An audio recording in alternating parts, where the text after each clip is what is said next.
What's happening, people? Back with another reaction, and back with another Lucky Dip reaction from the originator of the playlist, great friend Phil. Big shout out to you as always. And the one I chose this time is a tune called Magic by Ladyhawke, and that's Ladyhawke with an E at the end, like the surname rather than the bird of prey, which is a name I feel like I've seen somewhere. I can't recall any other details or the context in which I saw it, so it's as if I have no information here, but I have this lingering thought that somewhere I've seen that name, but I don't remember if it's a solo artist or a group, and I doubt I've heard anything by her or them.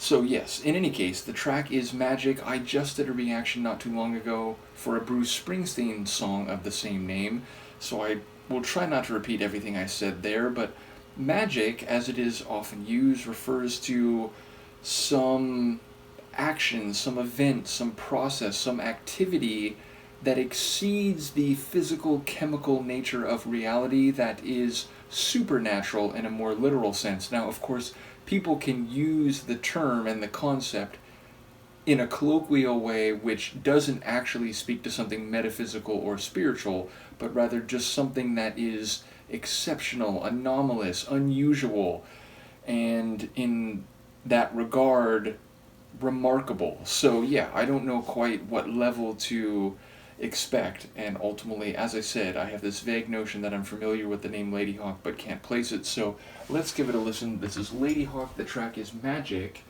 and it's a Lucky Dip provided by a great friend, Phil.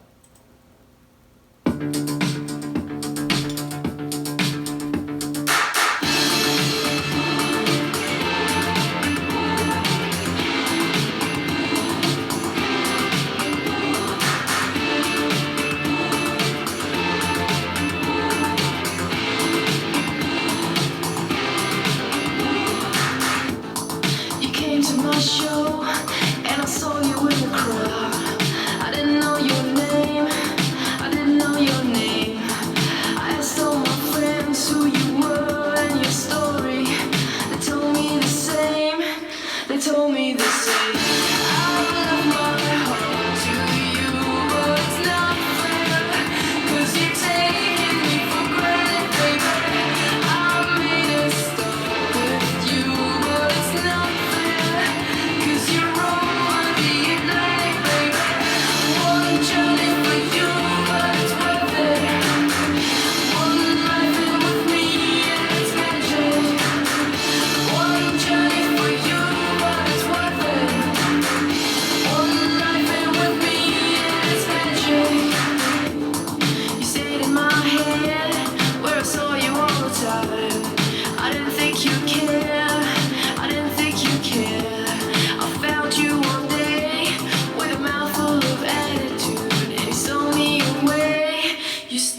with you, but it's worth it.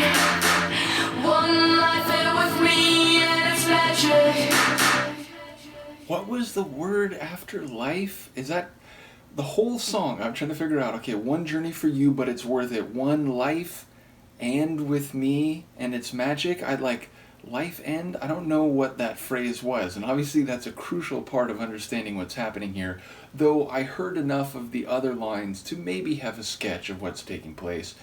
So we begin with her saying that she saw him at a show and didn't know his name, so she sees him out in the crowd, and maybe there's a visual or like infatuation attraction that takes place, and I guess she sought him out. It sounds like they did make a connection and they had some experience, whether that's like more formal intimacy or a real engaging rapport.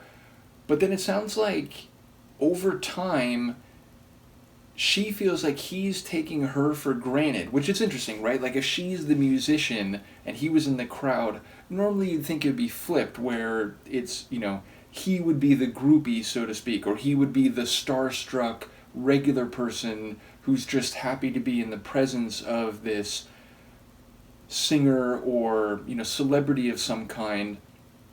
But yeah, it sounds like she's the one who gets a bit struck by him and can't get everything she wants out of it, or is not getting the same feeling or effort reciprocated. And that line about like, it's one journey for you but worth it, it sounds like maybe he comes to visit her but doesn't stay, but they do have a connection, they do, let's say, make love or something, so for him it's worth it. But then she's the one who feels like she's, again, not getting what she needs out of this, or that he's not taking it to the same degree of significance that she is. So yeah, it's like, it's almost inverted, it sounds like. And I suppose in part because like she's the one up on stage, where, if it was like a male musician and a female fan, I suppose the song would hit very differently. Either way, I'm intrigued by the implied narrative, and obviously, again, that word following what sounds like life is a crucial detail that I couldn't pick up. I very much enjoy that dynamic, electric, and very rapid fire synth bass. I do enjoy also the end of the measures, the way they drop most things out. There's just seemingly a clap and like a hangover vocal, and then it drops in like with a fuller configuration for the chorus. So yeah, and the chorus itself I very much enjoy. It has a powerful but also emotional sort of sound, which seems to fit with the lyrics as I caught them. In any case, yeah, it feels like the temporal placement of this one, I'm going to do a bit of a range, and I'm going to say post-2010, which at this point is like a 15-year span, so I'm not exactly narrowing it down too much. But yeah, it feels like maybe post-2010, and I enjoy her voice. I think there's some moments where it has a bit of an echo effect or something on it, but she just has a good, crisp vocal quality. So yes, ultimately I wonder, is Ladyhawke a single artist or is this a group? I'm going to guess single artist. I'm going to guess this is the name of the singer, and while there's no doubt producers or other musicians involved, I'm going to guess this is a solo artist. I'll probably be wrong because I feel like I'm out of practice when it comes to guessing in the Lucky Dips. In any case, a cool tune. I very much enjoyed it, especially the electric sound of some of the sonics. And there was, in fact, I'm glad I thought of that, because there was that section where there were these big sweeping electronic chords that seemed to rise up, and they had a great vibrancy to them, and that part was perhaps my favorite part of the track overall. So once again, shout out to Phil and to the other folks providing Lucky Dips. Luca's definitely dreaming right now. Her whiskers are flickering and her paws are subtly moving. So in any case, let me know what you think, and I'll see you for the next one. Peace. Oh, you woke up, did you?